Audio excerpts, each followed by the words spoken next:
Всем привет, с вами SM Productions, и сегодня мы расскажем вам про загадку рейса 914. Самолет, исчезнувший в 1955 году, приземлился через 37 лет. Но перед просмотром очень сильно просим вас поставить лайк. Таким образом вы поможете продвинуть этот ролик в блоке рекомендаций, и он соберет больше просмотров. Ну а также участвуйте в нашем конкурсе. Вам всего лишь нужно ответить правильно первым в комментарии на эту загадку. И если вы это сделаете, то получите на мобильный телефон 50 рублей. Удачи! Ну а перед просмотром небольшая реклама. Ставки на спорт! 1xBet! Большие выигрыши! 1xBet! Быстрые выплаты! 1xBet! Надежный букмекер! 1xBet!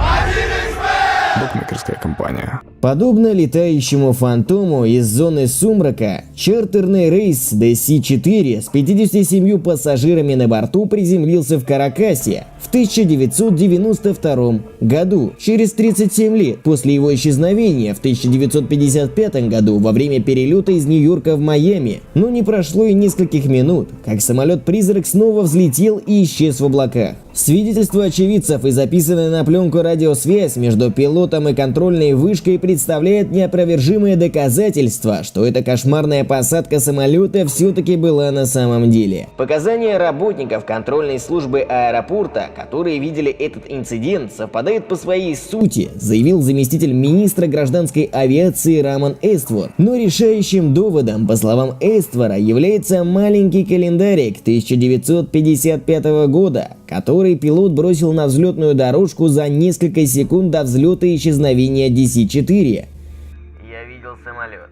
Я слышал голос пилота. Я даже держал в руке календарь. Но до сих пор не могу этому поверить. Сказал Хуан де ла Корте, который отчетливо видел все происходившее со своего поста на вышке контроля за полетами. Эти люди на борту по-прежнему думали, что сейчас 1955 год, и что они приземлились во Флориде. Но это не так. Одному богу известно, где они были все эти годы. По словам де ла Корте и других диспетчеров, они поняли, что происходит что-то сверхъестественное, когда к аэропорту внезапно стал приближаться пропеллерный самолет, который не появился на экранах радаров. Мы видели самолет собственными глазами, но на радаре не было никаких его признаков. Сказал де ла Корте. Мы просили пилота назвать себя, и он радировал нам, где мы находимся.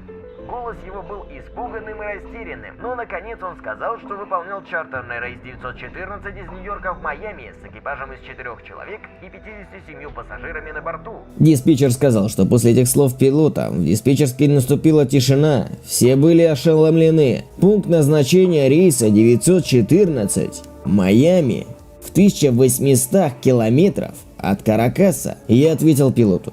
Это Каракас, Венесуэла, Южная Америка. Затем я спросил. Вы терпите бедствие? Ответа не было, и я расчистил коридор для посадки самолета. Посадка прошла отлично. Как раз когда я начал думать, что все прошло хорошо, я услышал, как пилот сказал своему второму пилоту. Иисусе Христе, Джимми, что это, черт побери? Они смотрели на реактивный самолет и вели себя так, как будто это был космический корабль. По словам де ла Корте, пилот заявил, что по расписанию он должен был сесть в международном аэропорту Майами в 9:55 утра 2 июля 1955 года. Затем я услышал, как он сказал, что-то здесь не так. Я радировал на самолет. Капитан, это международный аэропорт в Каракасе. Сегодня 21 мая 1992 года. Он только воскликнул. О боже. Было слышно, как он тяжело задышал. Я попытался успокоить его, сказав, что к ним уже направляется наземная команда. По словам де ла Корте, когда наземная команда и заправщик приблизились к самолету, пилот крикнул по радио.